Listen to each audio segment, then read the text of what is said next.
And we continue our coverage of last night's vice presidential debate right now. That's right. We're joined by political analyst Jerry Roberts to recap the debate. Good morning, and thanks so much for joining us.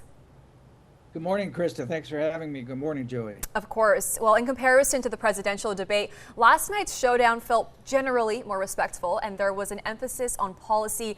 Do you think the American people have a better sense of who Tim Walz and J.D. Vance are now? I think they probably do a little bit. I think the first rule of vice presidential debates is do no harm.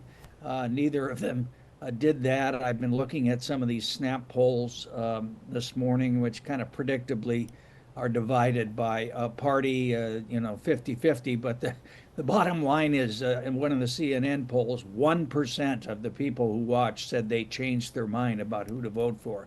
So I think we're still locked into this, very tight race coming down to a few key battleground states. I don't think it's going to change anybody's mind. Jerry, looking at those polls today after, how much influence do you think presidential debates or a debate between VP candidates have on the election? Well, I think a lot less than they used to, Joey. I can think back to, I'm old enough to, remember Jimmy Carter and Gerald Ford and Jimmy Carter and Ronald Reagan, where they really did, I think, sway people's minds. I think because of our tribal politics and because of the way this race has gone, really nothing has changed the fundamentals of it, except for when President Biden withdrew. We've had two assassination attempts. I think Vice President Harris was widely seen as the winner of the debate with Donald Trump. That really didn't change anything, and I don't think anything that happened last night will. There were some interesting moments and things that people may remember, but just on the fundamentals, nothing is going to shake this kind of polarized race that we're looking at.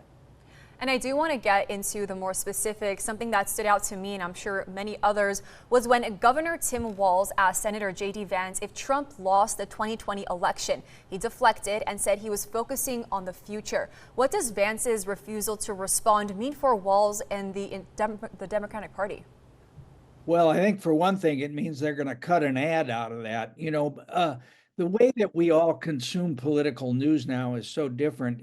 Probably you and me and 13 other people watched the whole thing last night. It's going to be consumed, I think, in large part by cuts that are made of it, either as ads or on social media. And that, I think, you correctly point to, Krista, as probably the most memorable moment. Vance did himself a lot of good. It was a different J.D. Vance that showed up last night than we've seen on the campaign trail. He was very subdued. He was very polite. He was almost at times deferential. And he's very slick. He's very good at talking publicly and to the media. But he was just flummoxed there. And he was talking to an audience of one. Donald Trump was down there in Mar-a-Lago watching it. And clearly J.D. Vance was not going to admit that Donald Trump lost the 2020 election. And I think Tim Walz did a very good job of just being very direct and very clear on that issue. Jerry, sticking on the topic of J.D. Vance, people like to debate who won the debate. Do you think Senator Vance won or lost the debate? Well, I think he won in this sense, Joey, that he came in with a very unfavorable image among the American people. He's made a very poor first impression with all of his talk about cat ladies and the kind of reckless demagoguery that he's used about the situation in Springfield, Ohio, and the Haitians. But a lot of people were wondering, where has this J.D. Vance been? He was very well spoken. He was very polite. And I think so he probably helped his image a little bit among people, among voters. Vance was much more polished than Walz. Walz at times, kind of looked like the guy who wandered in to fix the furnace. He had a little bit of, deer in the headlights thing going on. And you kind of looked at that and tried to imagine either one of those guys being president. And I think, if you had the sound turned down and didn't listen to the content, Vance certainly looked more presidential. I do want to talk a little bit more about that, Jerry. Last time we talked about how the split screen worked in Vice President Kamala Harris's favor during the presidential debate. You mentioned deer in headlights. How do you think this two-shot either helped or harmed Walz?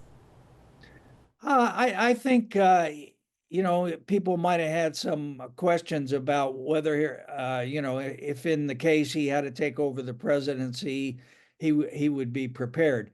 On the other hand, he was very authentic and he never tried to, at the beginning, it looked like he had a lot of rehearsed lines that he had in his mind that he wanted to get out. But I think as he warmed to the task, he was outstanding on the question about abortion. He was very, very moving and emotional about gun rights. And as we talked about on the democracy question. So I don't think he probably did himself much harm. As you know, there's a big gender gap in this race, and I think he probably helped himself among women a little bit. Yeah, definitely. Well, this is going to be on a lot of people's minds as we're only a couple months out from the election now. So thank you so much. Yeah, a couple weeks out, I should say. Thank you so much for your time, Jerry. We really do appreciate it. All right, Jerry. Thank you. Again, thank you for being here. For more from Jerry, you can go to newsmakerswithjr.com. And again, we have coverage from the debate last night on our mobile app or website. Thank you, Jerry.